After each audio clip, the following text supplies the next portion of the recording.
friends, welcome to Docmaster.legal tutorials. In today's session, we will talk about the feature called Problem Info. I will explain you the benefits of this feature and also demonstrate you how you can use it step by step. So let's start now. Now, what is Problem Info? Problem Info basically is client information capturing. When you meet a client, by using the problem info, you can understand the client's problem with few questions, get answers with available remedies, acts and sections, pecuniary and territorial jurisdictions, and court fees. So the problem info simplifies the step of capturing the information and suggesting the probable remedies for the case. Now we'll see how it works. Now here you can see there are a list of few nature of cases. So according to the inputs given by the client, you can select a nature of problem info from here. For demonstration, I am using a check bounce case. Now when we click on this, we come on a page where a set of questions are there related to the check bounce case. Now the first question, it says nature of drawer. Now a drawer can be an individual, company or a partnership. So I selected individual. Now next question is drawer of check and the borrower are same or different. If we select different, it will ask the authority for issuing check is a guarantor or a representative. I selected same. Now it is asking reason for dishonor. You can see all the possible reasons are listed over here. You can make the selection as per your client's information. I selected insufficient funds. Now, what was the reason for receiving the check? So again, a few reasons are listed over here. I selected one of them, that is for delivering goods and services. The next point says evidences supports the consent of drawer for repayment of your liability.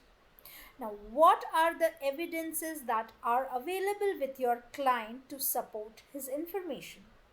Now, these evidences can be written, digital, circumstantial, or oral. So, now I selected a written evidence. Now, again, there is a further list of types of written evidences. It can be agreement, memorandum of understanding, etc.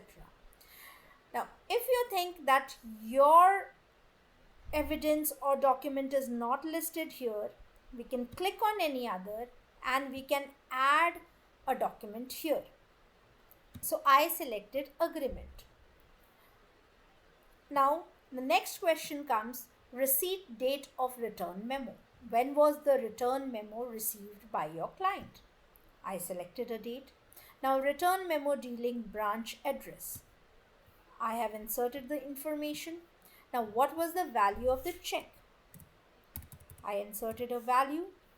Then it asks whether the legal notice has been sent or not.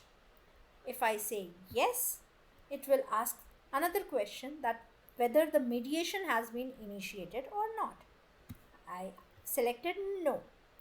After selecting and inserting all the options, we need to click on submit.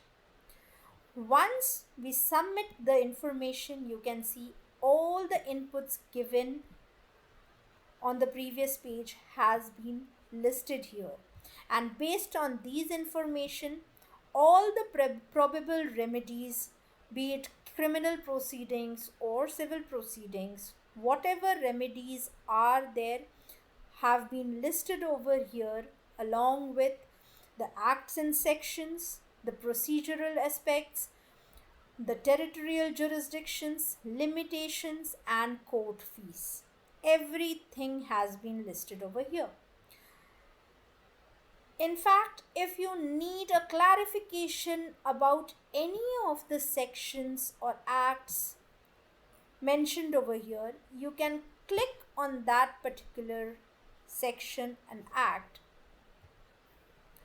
and it will take you to the page where the complete information related to that act or section is present. So, this is for your knowledge. Now, there is also an option of generating the same information using AI. When we click on AI, you will get an output generated from AI. You are free to use whichever information you find more relevant for you. And then you can confirm it, and here your problem info for the particular case is ready. Now you might have seen that how with few clicks and within a very short span of time with few inputs you can get all the related information required to decide the direction of a case, and this will help you give the best advice to your clients.